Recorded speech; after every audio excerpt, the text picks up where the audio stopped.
नमस्कार, welcome to education rise. हम कर रहे हैं कक्षा 12 के लिए इतिहास का हमारा चैप्टर है आज का 11 नंबर विद्रोही और राज। और इसके संक्षिप्त नोट्स का ये भाग 2 है। पहला भाग हम पहले ही कंप्लीट कर चुके हैं। अगर आपने नहीं देखा हो तो इस वीडियो के डिस्क्रिप्शन बॉक्स में उसका लिंक मिल जाएगा, साथ ही साथ ऊपर आई बटन पर भी आपको इसका लिंक मिल जाएगा, वहाँ से पढ़ लीजिएगा। तो सेकंड भाग हम यहाँ पर करेंगे।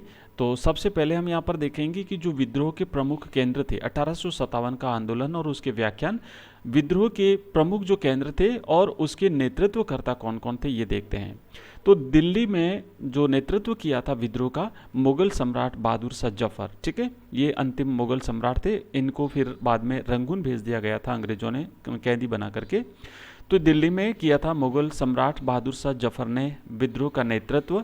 कानपुर में किया था नाना साहेब ने, झांसी में रानी लक्ष्मीबाई ने, बिहार में आरा के जमींदार कुंवर सिंह ने और लखनऊ में नवाब के बेटे बिरजिस कद्र ने विद्रोह का नेतृत्व किया था। तो ये विभिन्न विद्रोह के केंद्र हमने देखे कुछ और इनके नेतृत्वकर्ता। अब यहाँ पर हम 1857 के विद्रोह की कुछ घटनाओं पर विचार करते हैं। तो 1801 में जो अवध था, उस अवध पर सहायक संधि थोप दी गई थी अंग्रेजों द्वारा, जिसके कारण नवाब की शक्ति कमजोर हो गई। उसके बाद में 1856 में, है ना, एक में तो सहायक संधि घोषित करी थी और 1856 में 55 वर्षों के बाद अवध को औपचारिक रूप से ब्रिटिश साम्राज्य का अंग घोषित कर दिया गया। वहां के शासक नवाब वाजिद अली शाह को कुशासन का आरोप लगाकर कलकत्ता निष्कासित कर दिया गया था। तो जैसे ही इन्हें यहाँ से निष्कासित किया गया तो एक बहुत ज़्यादा परिवर्तन हुए थे अवध में।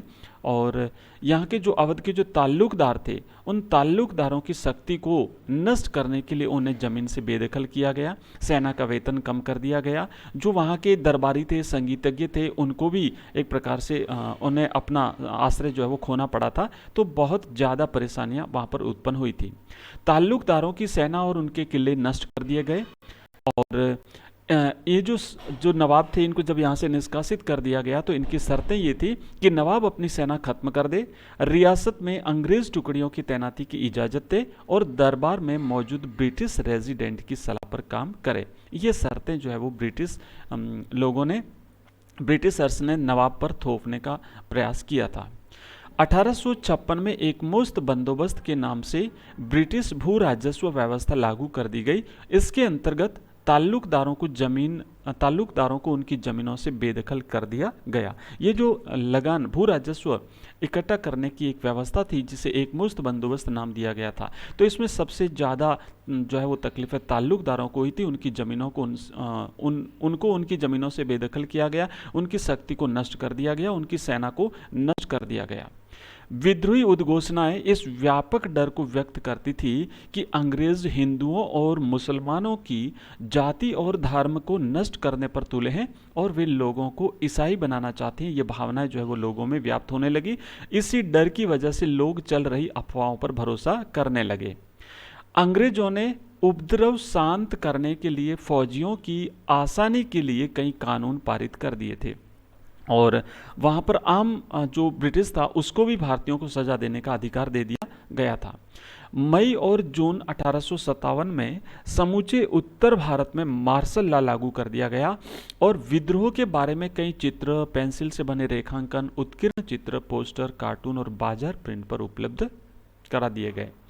1857 के विद्रोह को प्रथम स्वतंत्रता संग्राम के रूप में याद किया जाता था, क्योंकि इसमें देश के हर तबके के लोगों ने साम्राज्यवादी शासन के खिलाफ लड़ाई लड़ी थी। इसीलिए ये भारत का स्वतंत्रता संग्राम था। अंग्रेज इन्हें केवल सैनिक विद्रोह मात्र मानते हैं, लेकिन ऐसा नहीं था। न केवल सैनिक विद्रोह था, बल्कि इसमें सभी लोगों ने, यहाँ तक कि किसानों ने भी भाग लिया था, कुछ जमींदारों ने भी, ताल्लुकदारों ने भी भाग लिया था। तो ये एक सैनिक विद्रोह मात्र नहीं था, बल्कि ये भारत का प्रथम स्वतंत्रता संग्राम था। एक शब्द है फिरंगी, और ये फिरंगी शब्द जो है ये फारसी भाषा का शब्द है, जो संभवतः फ्रैंक, जिससे फ्रांस का नाम पड़ा है, से निकलता है। इसे उर्दू और हिंदी में पश्चिमी लोगों का मजाक उड़ाने के लिए कभी कभी इसका प्रयोग अपमानजनक नजरिए से भी किया जाता था।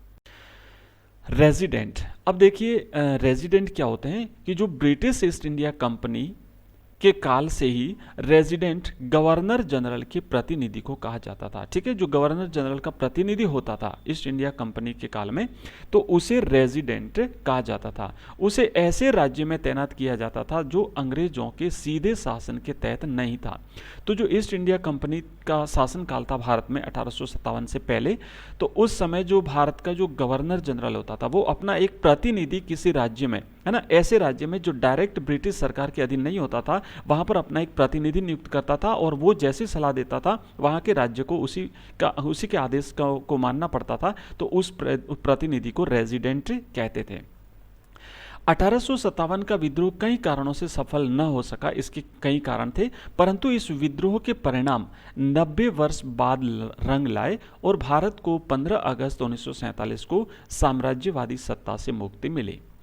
1857 के विद्रोह का प्रारंभ मंगल पांडे के बलिदान से हुआ। तो इन्होंने क्या किया कि जो बैरकपुर छावनी थी बंगाल में, बैरकपुर में 34वीं रेजिमेंट के सिपाही थे और इन्होंने अंग्रेज अधिकारी की हत्या कर दी थी गोली मार करके। तो ये जो मंगल पांडे हैं, फिर इनको क्या हुआ कि इनको मौत की सजा दे दी गई थी और ये शहीद हो गए थे। तो ये पहले बलिदानी माने जाते हैं। 1857 के विद्रोह के प्रथम सिपाही के रूप में भी जाने जाते हैं। अब यहाँ पर हम कुछ महत्वपूर्ण घटनाएं देखते हैं। अवध में वेलेजली द्वारा सहायक संधि लागू की गई थी 1801 ईस्वी में, याद रखिएगा। 1801 में अवध में वेलेजली जो थे अंग्रेज, इन्होंने सहायक संधि लागू की गई थी। अवध के नवाब वाजिद अली शाह को गद्दी से हटाया गया और अवध का अंग्रेजी साम्राज्य में अधिग्रहण कर लिया गया। ये 1856 में हुआ था। उसके बाद अंग्रेजों द्वारा अवध में एक मुश्त लगान बंदोबस्त लागू किया गया था 1856-57 में। मेरठ में सैनिक विद्रोह हुआ था 10 मई 1857 को। दिल्ली में विद्रोह बहादुर शाह जफर को नेतृत्व प्रदान किया गया था। ये 11-12 मई 1857 को हुआ था। 11 मई को विद्रोही दिल्ली पहुंच गए थे, 12 मई को बहादुर शाह जफर नेतृत्व स्वीकार कर लेते हैं। तो ये थे कुछ महत्वपूर्ण घटनाक्रम 1857 के विद्रोह के। और ये हमारा दूसरा वीडियो था, पहला वीडियो पहले ही जारी किया जा चुका है। शाम को हमारी रोज़ 8 बजे लाइव क्लास रहती है और आज शाम को इसी चैप्टर से MCQs रहेंगे। तो आप सभी लोग क्लास को ज्वाइन करें। Thank you.